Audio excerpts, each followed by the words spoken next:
My dear students, today we will discuss about lesson number 2, 3 questions, ninth standard. The lesson 3 questions written by Count Leo Tolstoy. Now we will discuss about the author. Count Leo Tolstoy,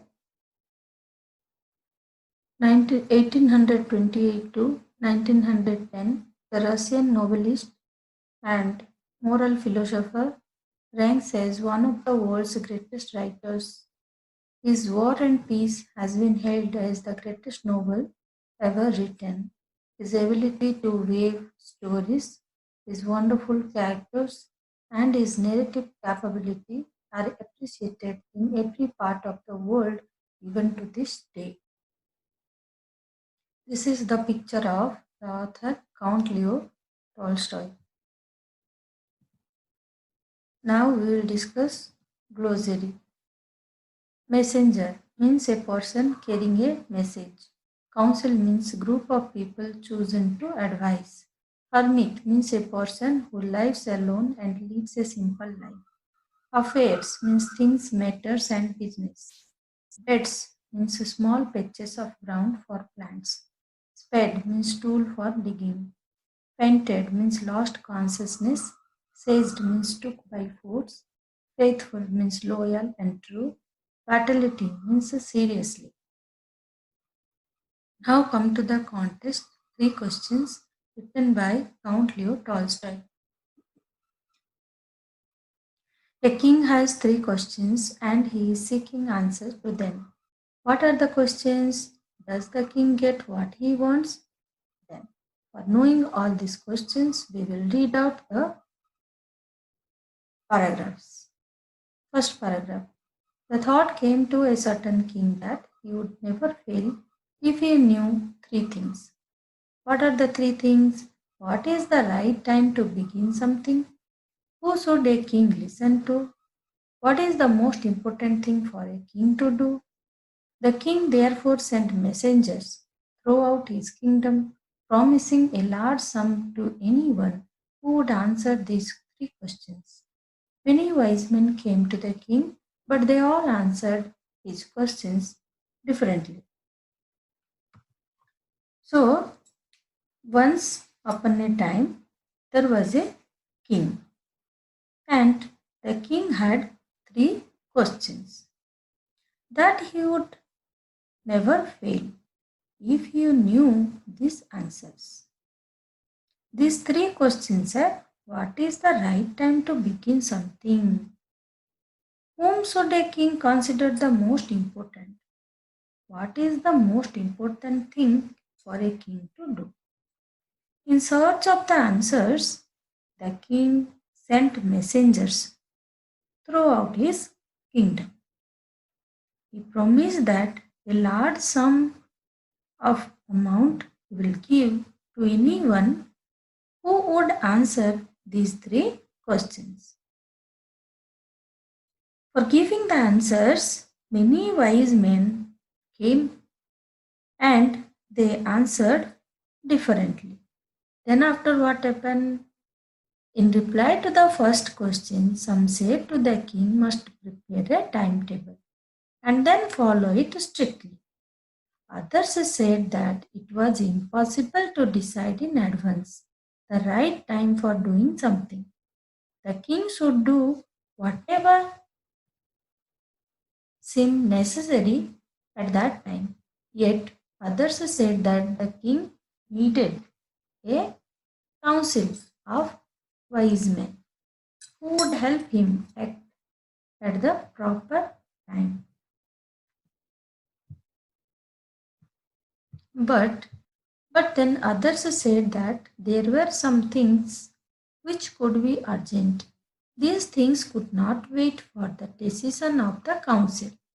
In order to decide the right time for doing something, it is necessary to look into future, and only magicians could do that. The king therefore would have to go to magicians.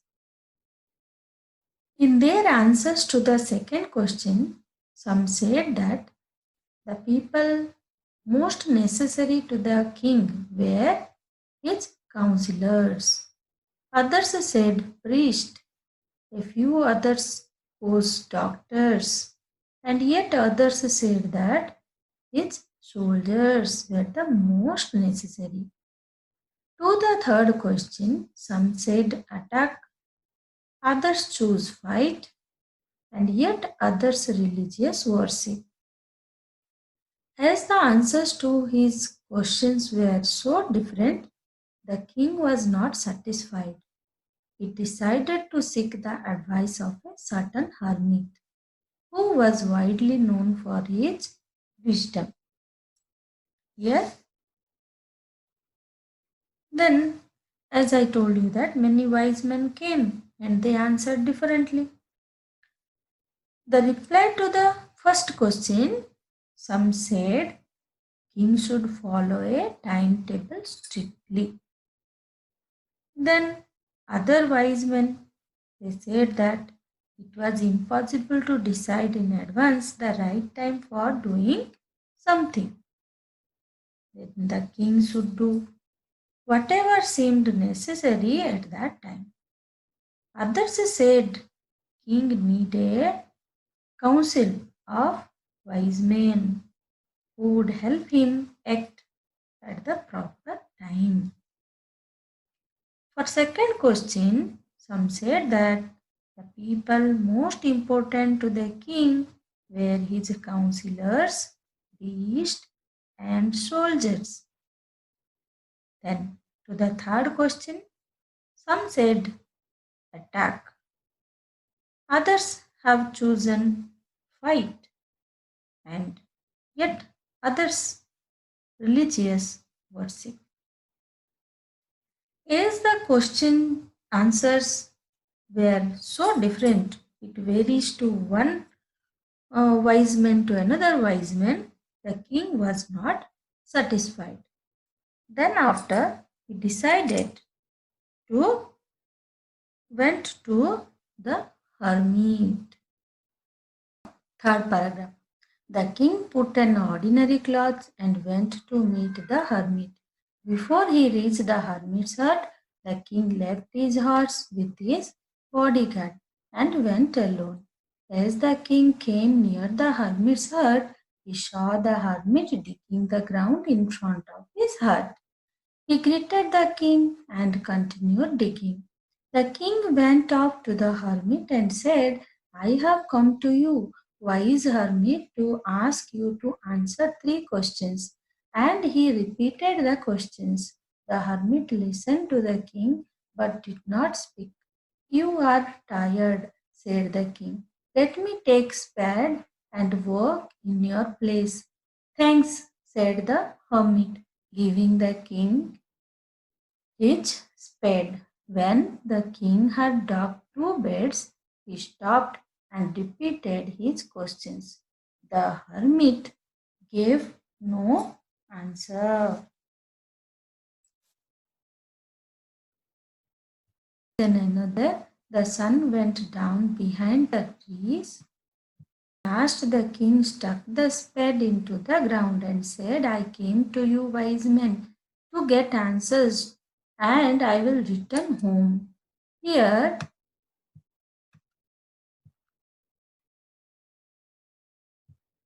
comes someone running, said the hermit. The king turned round and saw a bearded man running towards them. His hands were pressed against his stomach, from which blood was flowing. When he reached the king, he fainted and fell to the ground. The king and the hermit removed the man's clothing and found a large wound in his stomach. The king washed and covered it with his handkerchief, but the blood would not stop flowing. The king redressed the wound until at last the bleeding stopped. The man closed his eyes and lay quiet. The king, tired by his work and the work he had done, lay down on the floor and slept through the night. When he woke up, It was several minutes before he could remember where he was or who the strange bearded man lying on the bed was.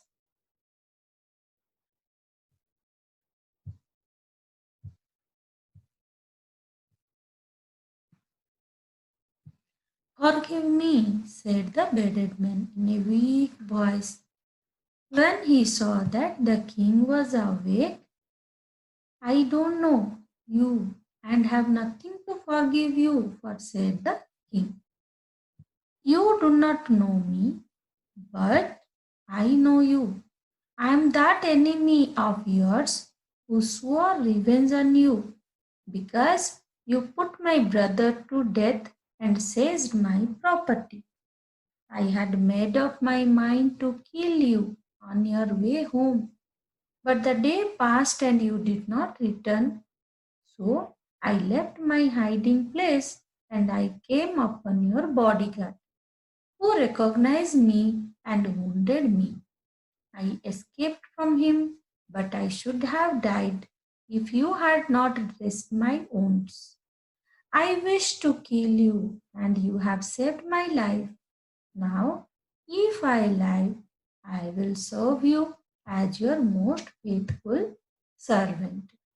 The king was very happy to have made peace with his enemy so easily and to have won him over as a friend.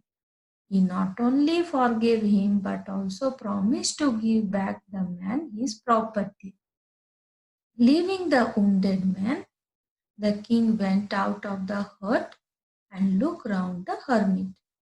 The king went up to the hermit and said, "For the last time, I beg you to answer my questions, wise men." "You have already been answered," said the hermit. "How have I been answered? What do you mean?" "Yeah." Then king was not happy with the answers of the wise men. Then the king went to hermit to seek the advice, who was widely known for his wisdom. The king put on ordinary clothes and went to meet hermit. As soon as he came near hermit's house, hermit was digging the ground in front of his hut. He greeted the king and continued digging. King asked him question, but he did not answer. King himself started digging. While king was working, a man came running. Blood was flowing from his stomach, and he kept his hand on his stomach. The king washed and nursed him until the bleeding stopped. King had taken care of that man, wounded man. Later, the man told the king that he was king's enemy. Now he will serve him as his most faithful servant. Then king was so happy and promised to return all his properties also. Then king asked questions to hermit to answer. What was the answer from the hermit side? We will discuss now. "Do you not see," replied the hermit, "if you have not pitied my weakness yesterday and had not dug these beds for me, you would have gone away. Then that man would have attacked you. So the most important time was when you were digging the beds, and I was the most important man. And to do me good was your most important business. Later, when the men ran to us, the most important time was when you were caring for him. Because if you had not dressed his wounds, he would have died without having made peace with you. So, he was the most important man, and what you did for him was your most important business. Remember, then there is only one time that is important, and that time is now, means present. It is the most important time because it is the only time we have any power to act. The most necessary person is the person you are with at a particular moment. The most important business is to do that person good because we are sent into this world for the purpose alone. Now, King got all that answers, whatever the questions were arised in his mind. Here, what was the answers from the hermit side? Hermit answered that the king helped hermit in digging the bed that saved king's life from enemy. Later, he nursed for bleeding man in right time and saved his life. This is the most important person and only time that is important is now because it is the only time we have any power to act. So the most necessary person is the person you are with at the particular moment. The most important business. What is the most important business? The most important business is to do that person good because we are sent into this world for the purpose of alone. So what is important? First, it is important. The which time is important? Now. Present is the important time. What is the who is the important person or most necessary person at that particular moment who were present with you? What was the most important business? To serve good to the person is the most important business. Now, king was so happy after getting his all that answers. My dear students, here we got a good lesson in our life also that what is the important time to start? Now is the important time to start, and these three questions are important in our life also. So hope all of you enjoyed the story and you learned well about the life, what we should do. Then now I will stop the class and come with another lesson. Now I will end the class.